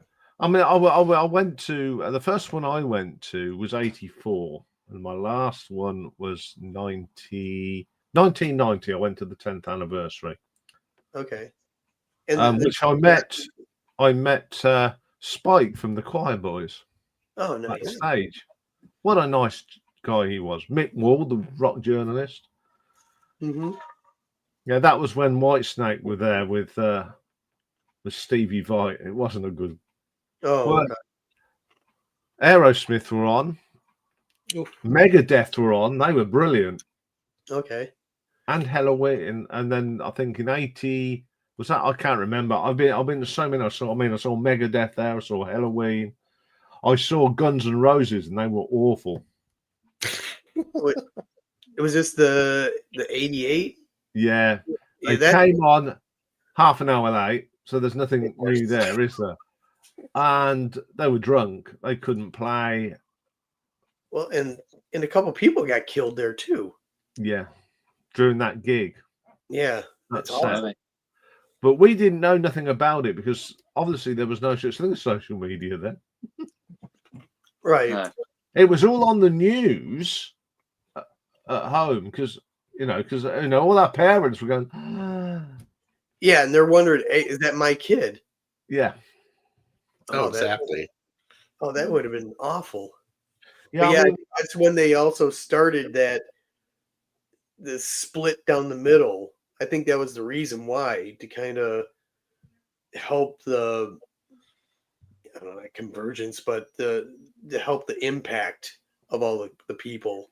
Oh, yeah. So there was that surge forward. Yeah. Yeah, we were lucky back in the 80s because obviously we had a couple of Nebworth fairs, the return of the Nebworth Fair. And I live, where I live in the UK is near a place called Milton Keynes, and there was a big natural bowl there. And I saw some great bands there. I mean, I saw Quo, Marillion, Jethro Tull, Gary Moore, Magnum. And then I went to see Simple Minds there, which we had OMD, the Stranglers. The Nebworth of Queen. I was at Queen's last concert, and we had the Big Country. So I actually got to see Big Country with Stuart. Oh, wow. In 1986, when they were at the height of their sort of. Yeah, I think that's where you guys in America did miss out on some thing. And they were the tickets were 25 quid for a day. Yeah. Well, let's see, the Monsters of Rock one, I think that cost us like about $25. This was in 88. But I also remember a year later at the same venue, seeing the Rolling Stones there for an atrocious $25. You know, at the That's time. ridiculous. Yeah, 1989. Yeah, $25 to see, you know, a headliner in an opening act was like, this is highway robbery, but you know, Yeah. still Was paid. was that on the Steel Wheels tour? Yes, and Yeah, I saw them at Wembley okay, in 1990. yeah. Well, we saw it at this place called the Pontiac Silverdome outside of Detroit, and that place is notorious to have the worst acoustics on the planet. Unless, well, we were on the floor about 25 rows back, so we got all the main coming at us, so it was great. But if you got any further back, then you get the Doppler effect, and right. You see, this was in the old Wembley Stadium. I was saying about the old Wembley Stadium was terrible for acoustics. really, Because you had this. It was an old stadium, and they had a roof that went under, and there were beams. So if you was in there, you didn't hear nothing because the sound just got. It wasn't made for it, though, was it? No, I mean, I remember when we saw Genesis there. It actually worked better for when they did Domino, because they did over here, over there, down there, and that worked perfectly in Wembley Stadium. I didn't realize there was is there a new Wembley Stadium? Yeah, they knocked it down. Yeah, The acoustics in the new Wembley are built for everything, football, and because concerts, they didn't build Wembley Stadium for concerts, right? In 1923, Right. But, you know, once the sound went under the roof, that was it. You lost it. Wow, I just, you know, the legendary footage that you see of Live Aid, of Queen, and it was 86. Yeah, I was there. The sound was terrible. Oh, was it? Okay. People, but you get to know where to stand to get the thing. But because they're big, it was all big concrete walls. Yeah. The bat sound used to just bounce everywhere. So you'd get it, and this sort of echo. I think the only one it worked well on was Pink Floyd.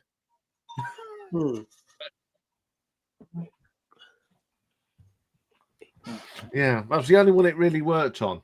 The Pink Floyd. It was but rock music in Wembley Stadium was terrible. Oh, I bet. Huh. Very cool. But does New Wembley have a retracting roof thing to it too, or no? As an arch, no, it's the Millennium. What's it called now? It's not called the Millennium Stadium, is it, in Wales? It's called something else now. And they changed the names because of sponsorship. I think it's the O2, this, that, and the other thing. Yeah. Yeah, it's like the Twickenham. For people like me, it's Twickenham, not the Allianz Stadium. We have an amphitheater here in Denver. It's called Fiddler's Green, which has a nice romanticism to it. There was 1 year where a dentist office took corporate ownership, and it was Comfort Dental Amphitheater, and this town went nuts. Like, no, we're not going to Comfort Dental Amphitheater. Yeah, the Principality Stadium. Yeah, it's like my local rugby team, Northampton Saints. They play at a place called Franklin's Gardens. It's now Cinch sponsor it, so it's the Cinch Stadium. But no one says, "Are you going down the Cinch?" To this day, people say, "Are you going to the Gardens?" Well, back home in Detroit, we have the Little Caesars Arena, because it's where the Red Wings hockey plays. Yeah, which is owned by the Ilitch family. The Ilitch family also owns Little Caesars Pizza. So, but Little Caesars, oh God, that's just wrong. Well, a lot of people just call it LCA. Where here in Seattle we have Climate Pledge. Was it? Yeah, Climate Pledge Arena, which is like just another dumb name. But no, yeah, I mean, it's like was it Leicester City? I'm sorry. Leicester City, the Walker, they had a stadium named after what you call chips, crisps. Yeah. God. Yeah, they did. But they could get away with it, can't they? That doesn't sound so bad, but I mean, other names would, could sound a lot worse, couldn't they? You know. But I think one of the greatest stadiums is the Tottenham Stadium now. I think that's just absolutely incredible, isn't it? It's better than Wembley. To have a pitch which opens up to another pitch, because it's also inspired by American stadiums as well, isn't it? American football and what have you. Yeah, that's why the American football's at Tottenham now, because they've got better facilities. They've got rights for NFL, haven't they? We also have a lot of concerts going on there as well. So it's an incredible stadium. I say it's probably the best in the world. I'd say.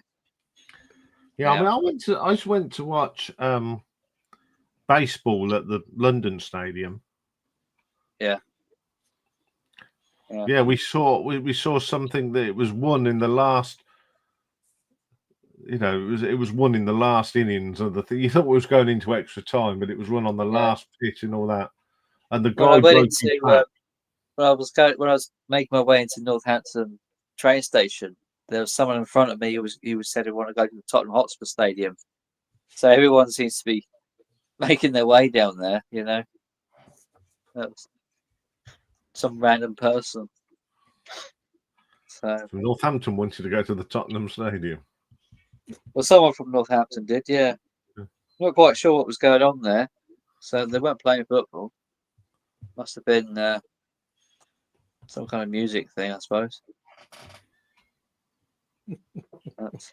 Yeah, well, it's not a stadium; it's an arena. But I went there for the first time for a concert. I brought up the poster earlier for FRIYAY, which doesn't really test it out in my normal stuff. I mean, it's very light sounding, but it sounded great. Yeah, I remember when I was in Chicago. Well, this was in 2008. Wrigley Field was still called Wrigley Field. Yeah. I think if they put a spot, people would go think. But they were on a road trip, so we couldn't go and watch them. So we had to go and watch the White Sox, and it was then called the Cellular Field or something. And it just didn't sound right. And I was remember talking. They hated the name. This corporate takeover of everything. I keep joking that Red Rocks, if Red Rocks were not a national park area, it would get corporate, some like, I don't know, Big O Tires Amphitheater or something. It'd be like, oh, no. Yeah. Well, the thing is, everyone will still call it Red Rocks. I mean, yeah, of course. Well, Mile High Stadium is corporate. I can't think what it is now, but it was Empower Field for years. And are you going to go see the Broncos? Yeah, we're going to Mile High Stadium. That's that's what it is. Yeah. I mean, even I love American football, but I know when you say Mile High Stadium, I know exactly where you are. Right. And Wrigley Field, same thing. And you call it anything else, you go, where the hell's that? Oh, Wrigley Field. Oh, I know where that is. So the newer stadiums, I'm finding I like them better. Well, growing up with the Silverdome, where the pitch of the seating was so wide. I mean, they were like huge. And you're like a mile away from the field, it felt like. Now they're bringing them in at a steeper pitch, and you feel like you're right on top of these. The old Wembley was like that. You go and watch a football game at Wembley. Where are they? Yeah. I'll tell you one of the most iconic, you must know, the most iconic venue in London was the Hammersmith Odeon. Bucket list, but it's been called the Labatt's Odeon, Apollo Odeon. But no one ever calls it. It's Hammy. Okay. It's Hammy. Hammersmith, and that's it. Hammersmith Odeon. Yeah, I even know that one. Yeah. How many great albums have been recorded there? A lot. Ian, have you seen footage of the Spurs Stadium when they fill up pint glasses? No, because they don't traditionally use pumps to fill pints up like you see in pubs. They come from the actual ground upwards. The drinks. from the actual top of the bar table. It's incredible. It just opens up. These pints emerge. Yeah, it's like the technology they got there. It's out of this world almost.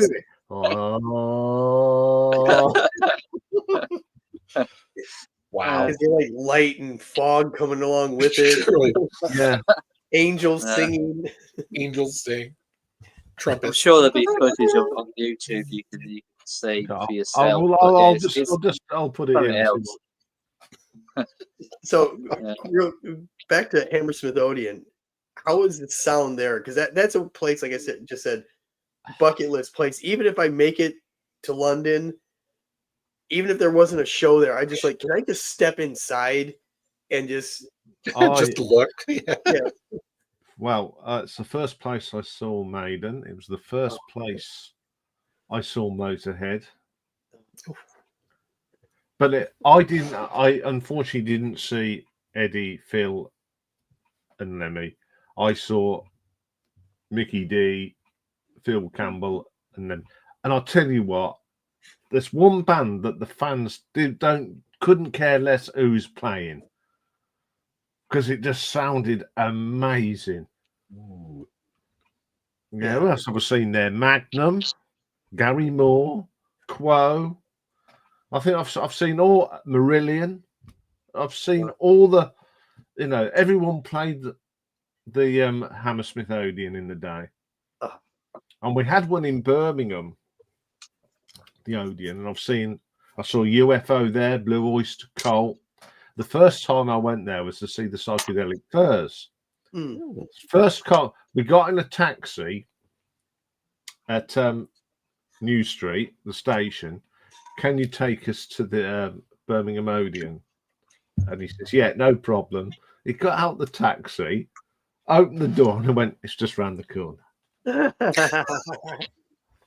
Yeah, I saw Iron Maiden there on the Somewhere in Time tour. Okay. I mean, that's when I first saw Iron Maiden. It was at Hammersmith Odeon on the Power Slave. So you just got all that stage set. And side 4 of the UK version of Live After Death, I'm in the crowd. Well, it's on the American one too. Yeah, I know they didn't do it originally, but they do now. So yeah. Well, I have the original. Yeah, it's an iconic place, and I can understand why if you was in London, you'd have to go and it's a cinema now, so you probably would be able to just go and stand in and go. Oh, it's no longer a venue. Oh, that's it's not. They very rarely use. It's used for comedy, but not as much because they go to the Brixton Academy more now, and which is like right around the corner, literally. Yeah, and the Shepherd's Bush Empire. Oh, okay. I mean, there's one venue that's not there now, and I saw Uriah Heep band. That's at the Astoria Theatre. Yep, that's gone. Yeah, but every time I went to London, I wanted to go to the Astoria, and there was never anyone playing. I'm just like, I went to the 100 Club though. And I saw Twilight Sad on their first tour. That was fun. Yeah, I've been to the Marquee. I was just going to ask about that. I've been to the original Marquee, which was the narrow, thin one, and he went in there like this. I saw a band there called Gun. Okay, I remember that. They're a Scottish rock band. They had a big hit over here, Better Days, and it was like that, God, but what a place! It got so hot, the you put your hand on the brick and you'd wipe the condensation off it. Yeah, but it was dirty. It was thing. We went to the new one and we thought this is crap. There was no atmosphere in it. Yeah. Well, it's like Washington D.C. They had the 930 Club, and the original 930 Club was like further away from where the new one was, and it had this giant pole right in the middle of the standing area with the stage right there. So it didn't matter where you were, you had to see the pole there too. But the new 930 Club was a converted old radio station building, and acoustics are just amazing. It was just the main level. It has a retractable stage that they can change the size of it on. And I've seen everybody at the 930 Club. That was my introduction to seeing, smaller bands that weren't playing giant stadiums or festivals.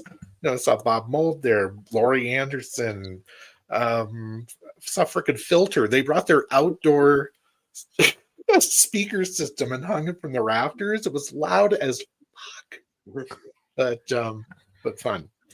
Yeah, so Sigur Rós there, the audience was me, silent. I think for me, the places, the Fillmore East, Fillmore West, the Roxy, Radio City Hall. These are the places, and Red Rocks. I'd love to go to Red Rocks. It's amazing. I wouldn't care who I saw. Just to go and watch a concert at Red Rocks would be, and it's an atmosphere unmatched, unparalleled. I mean, you're right. You could go see anybody. You could go see Joe Blow just doing a guitar show on the stage. I'm at Red Rocks. Holy shit. I watched on YouTube a concert of this Pink Floyd tribute band. Yeah. Rick Floyd. They sounded amazing. Even like you could tell on the telly that it sounded good. I mean, you take U2 live at Red Rocks.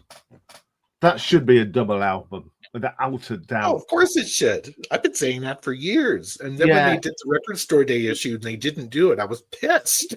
Right. I'm sure somewhere someone's got a complete recording of that show. There has to be. Because the quality of the songs on there are brilliant. Mm-hmm.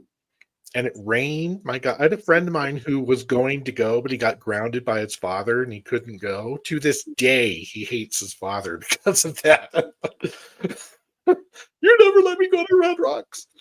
Right. The most beautiful outdoor place I went to, I only been there once, is a place called the Gorge. I knew you were going to say that. It's in eastern Washington, so you have to go over a mountain pass. I mean, kind of, they're obviously only in the summertime, so it's not a problem getting over the passes.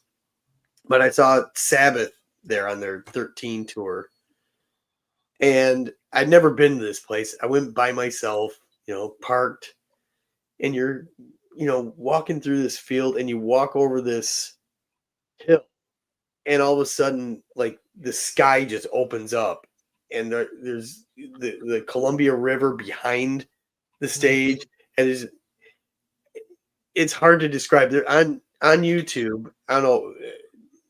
Sometimes I know it's regional on setting stuff or videos on there, but if you look up Enormous, it's a documentary about the Gorge. It's pretty good. But yeah, that has to be easily my favorite place I've been to just at least once. But I do want to go bucket list again, Red Rocks. So if I find something and I have the money, I'll call you up. Come on. I mean, you can, if you want to look and see my favorite place is Milton Keynes Bowl. So the one that gives you thing, if you put in Status Quo live on YouTube, live at the Milton Keynes Bowl 1984, you'll see it's this sort of natural sort of hillside that they built up the banks a bit. So around the outside, it just looked like any other outdoor arena. You go up these steps, and then you just got this green horseshoe. Oh, okay.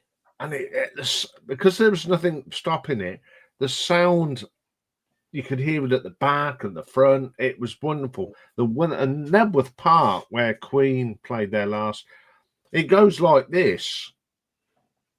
So it's on. Just for watching it, you go to the back because you sort of see it above people's heads. But for sound wise, if you're in the dip, you see it sort of gets lost. Right. Yeah. Yeah. The only Nebworth footage I've seen of good quality was Skinner opening for the Stones. Yeah. That whole area looks really cool. But yeah, Milton. I've got to get that. It shows you the thing. I've got it's in one of the things. Yeah, Milton Keynes. I've only seen like Metallica footage, but that was at night, so you couldn't really get that. I didn't know about all this other stuff there. Yeah. I'd say my bucket list places. I haven't been to Madison Square Garden yet. I've been outside it. Yeah, so have I. Walked past it. Oh, there it is. Yeah. No, then any of those LA ones and the Fillmore West. We have a Fillmore in Denver, which is modeled after Fillmore West. So this is the Queen. Oh wow. That's Nebworth Park. Let's make you big. Hang on. Yeah. I have the power. Boom. All right, there we go. Now the stage is where the back end of the helicopter is. It's not on there, but that was Queen. Oops. Wow. Well, I'm in there That's somewhere. I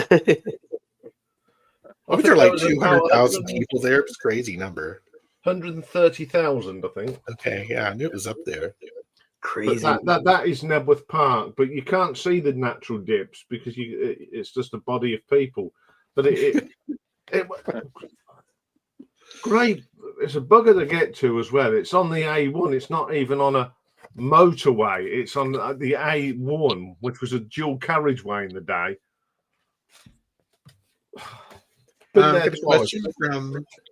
Question from Nick. What's the name of the famous punk club in the States? And I can't think for the life of me what it is. CBGBs. CBGB's was in New York. Is there one in LA too? Like Whiskey A Go Go. Whiskey, Roxy. I wouldn't say Troubadour that's more, I don't know. Yeah, it's more rock club, I think. Look who Nick saw. The Cult and Guns N' Roses at the MK Bowl. I saw the Cult at Hammersmith Odeon. I've seen the Cult a lot of times. 9:30 Club, here at the Fillmore, somewhere else. I've seen them like 3 or 4 times. I saw them in 1988, 88, 89. Some 3 times within 89, 90. All 3 times are Sonic Temple tour. Well, 2 of them mine were all later, and Ian Astbury was so ripped the first time that I saw him. It was an absolute shit show of a show. Then I saw them again at the same place several months later. They came back. I don't know if it was to make up for the shit show of the first one. It was so much better. Yeah, I've done that. I've been to see a band on their first day to the tour. And luckily, we had tickets to go to one of the later shows and go, oh, yeah, they're much better now. They improved as if by magic. Guys, we are at the 2-hour mark. Should we wrap this up? And call it good? Yeah. Put a little bow on top and all that. This was a great spirited conversation. Was. Yeah, I love when we kind of go off on tangents and they work. Yes. Music venues, our holy grails. But anyway, thank you, Trevor, for stopping by today. I know this is usually a work day for you, but glad you could be here. And Simon, nice to meet you, Trevor. Yeah, it was nice to meet you, Trevor. Nice to meet you guys too. And Ian and Simon, thank you for dropping in from the UK. I know it's quite a schlep, and it's quite late there too, if I'm not wrong. 11 o'clock. Yeah. Not too bad. It's a Friday. It's a Friday. Pleasure, Richard. It's a pleasure. Yes. So we'll end it here. And, hey, if we do this again next Friday, we will. Last Friday, I didn't. I was like, nothing to talk about. So we'll try again. But thanks for everybody. Thank you for all the chat people, Nick, Morton, all of you. Appreciate you. And we will talk to you all soon. Have a great weekend. Bye for now. Bye. Bye.